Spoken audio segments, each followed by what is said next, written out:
What's up, YouTube? Want to do another video on a California legal setup. First, I want to take the time though to thank everybody, new subscribers. I got a bunch of new subscribers since I posted up the California legal stuff and tried to answer everybody's questions the best I could. Once again, as a disclaimer, I'm not a lawyer, so don't obviously do your own research. I'm pretty versed in the law, but I'm not a lawyer, so. Like I said, don't rely on that as legal advice. Just kind of put it out there to help you guys, kind of get you in the right direction as far as trying to stay, within the law and within the new laws. And unfortunately, your Joe average police officer, beat cop, whatever, isn't versed in this kind of stuff. So they don't have a lot of training as far as departmental training on the exact specifics on a lot of stuff. So unfortunately, Joe average police officer you may be stopped by, a lot of times, won't have the correct information or up-to-date information or whatever, especially on this new stuff, because DOJ hasn't even released their guidelines. They pulled them back or whatever, so there's not even really a guideline or policy set yet for the new stuff. So I just want to put that out there. Like I said, thank you to you guys that are watching, asking questions. I try to answer to the best of my ability. But once again, as a disclaimer, don't take it as legal advice. Do your own research. One thing I wanted to kind of show you guys, sticking with the way of California, is AR pistols.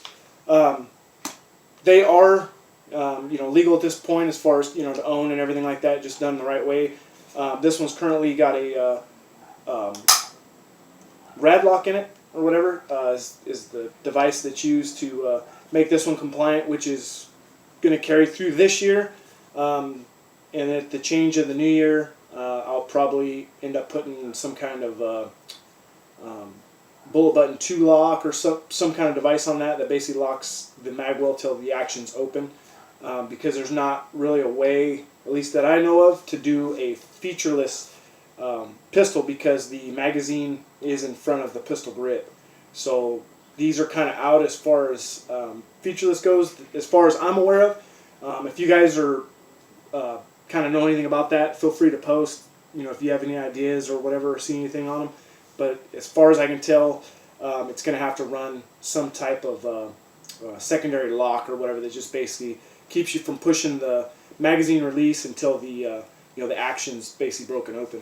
But I just wanted to go over this.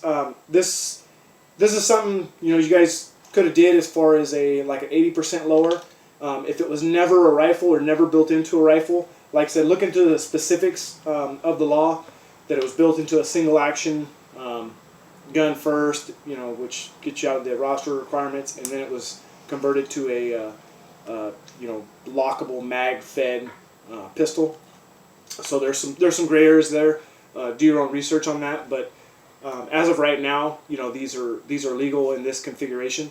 And I just kind of want to go over it. This is kind of my clone of a Mk18 Mod 0, and it's pretty much as close as I could get in California.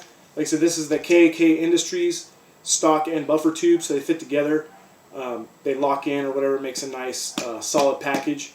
I prefer it over the SIG brace, which was kind of like kind of gummy on the bottom. It was like a rubberized. It was fairly stiff, but I prefer this one a little better because I never did like put my arm actually through the SIG brace and strap it in. This one still shouldn't be shouldered while firing. Some guys get around it by just simply placing their hand in front of their chest or whatever while they're shooting rested or whatever. But like I said, still watch out with that. ATF may release something here soon. Look like those white papers they released was talking about easing up on that. You still got the California requirements, and they could still classify that as an SBR, if you shoulder it here in California, even if ATF comes out and reverses that decision. So just something to be aware of. But basically, going over this gun, this is a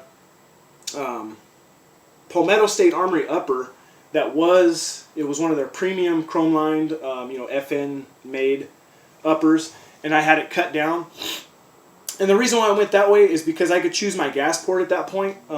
it wasn't already hogged out. It was .068 on their 16-inch carbine. So when I had it cut down, I chose to go .073, which was Colt spec at the time for the 10.5, not the 10.3. The 10.3 is a little more open. Daniel Defense and LMT, I believe, run it at .080. I wanted it a little smaller just because with full house ammunition, this runs off a standard buffer. I didn't have to run an H2, or heavy or anything like that. This will lock back with everything but Wolf on the last round. So basically what it is, it's gassed correctly for, full house ammunition. It still will run Wolf. It just about 2 out of 5 times it won't lock the bolt to the rear. And like I said, I don't run a lot of steel case. It was just more of a test of the gas size when I was testing out, to see what it would lock back, what it wouldn't. And Wolf was the only one wouldn't lock the bolt to the rear reliably. But with 855 and 193 full house 5.56, it ejects in a nice 334 o'clock pattern. Like I said, it is just a standard carbine spring and buffer. It's not an H buffer. So that's what I wanted, something that would really run good, run smooth, wouldn't give you a real sharp recoil, didn't have a lot of carrier speed, which just tends to wear out parts a little faster, and then sometimes you run into extraction problems and stuff. Basically, it's one to unlock too soon with too much gas, and you'll have some that'll hang up basically and cause malfunctions. They'll leave cases in the chamber. This one doesn't. It runs 100% reliably, and like I said, I did that specifically to cut it that way to a .073 gas port, which is where your gas picks up right here at your front sight. There's a hole, and depending on how big a diameter that hole is how much gas gets forced back into the gun. That's where you run into some of your cheaper barrels or lower end manufacturers. They'll run a bigger gas port, so it'll run on anything. They won't have any issues like Wolf and Tula and stuff like that. But on the flip side, when you start running full house stuff, you'll get kind of a forward ejection because you're getting too much gas into the gun. That's basically how you tell a gun is gassed correctly or not is when it comes and bounces off your deflector. It should bounce about 3 o'clock and back. Some type of pattern between straight out from you shooting and back.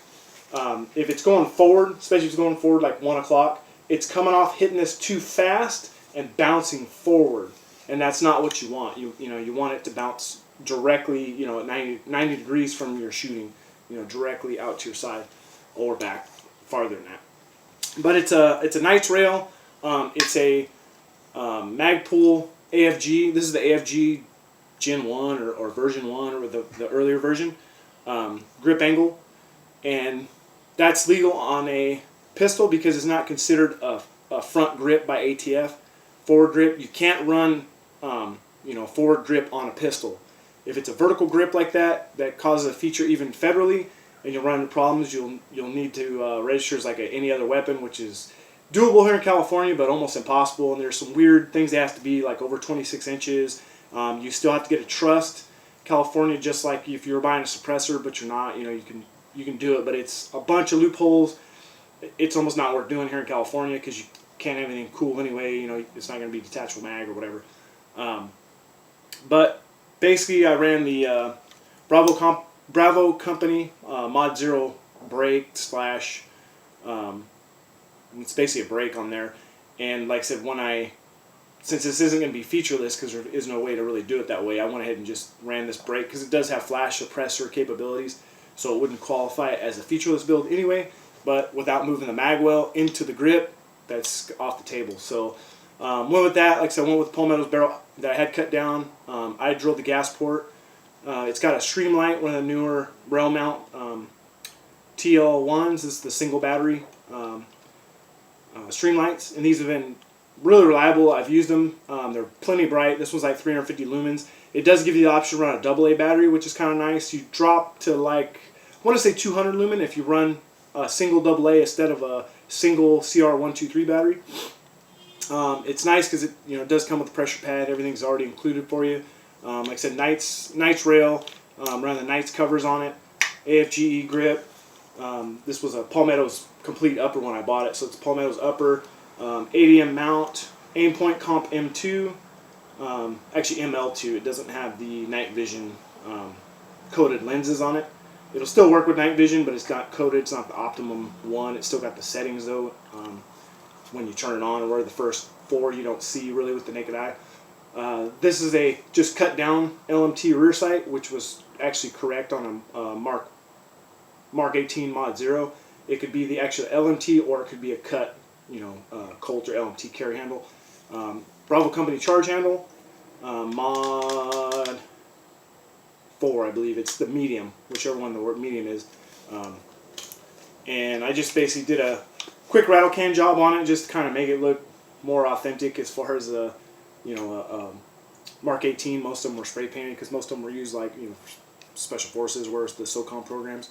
And I kind of put the little Boba Fett stencil I had, put that on there and gave a little Boba Fett logo on the back, which I thought was kind of a cool little touch there.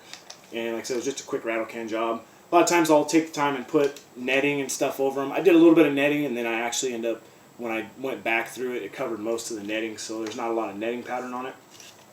This gun's been shot quite a bit, and it's, like I said, been 100% reliable.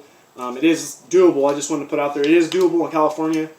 AR pistols, unfortunately you can't buy receivers. They're not on the roster. If you start with an 80, just read up on the laws so you're versed in them, just so you don't, end up kind of doing something you shouldn't. But like I said, it is doable. Like I said, it can't ever be a rifle to start with, so it could never have been built and then you put a rifle upper rifle stock on it. So it's got to basically, you got to start with a Virgin 80, mill it out and then go from there. But it's kind of a fun setup. It's fun to shoot. It's loud. It's really loud. You got to wear inners and outers when you wear it or when you shoot it. If not, man, it'll give you a migraine. If I forget or something and shoot just outers, a lot of times I'll leave with a migraine so bad I almost want to puke because it's loud. But it's fun, like I said, and especially with the way it's gassed, it doesn't jump a lot. It's got a nice, smooth recoil to it. But fun gun. So I just wanted to put it out there, guys, and show you, what is technically possible in California. Like I said, this does have the rad lock. This will be good until December 31st of this year, and then it'll have to be, converted over to a secondary lock that, locks the upper. The base of the button can't be pushed till the action's open. So as we all know, the DOJ hasn't even released the way of registering yet, or the finalized policy statements on that. So we'll all kind of see them together when they do come out and finally release what you're supposed to do. But I mean, we'll see how that goes. But anyways, guys, just wanted to show you. Like I said, want to thank you guys again for watching, subscribing, asking questions. Like I said, I answer my best of my ability.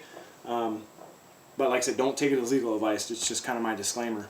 But anyways, guys, hope you enjoyed the video there, watching that.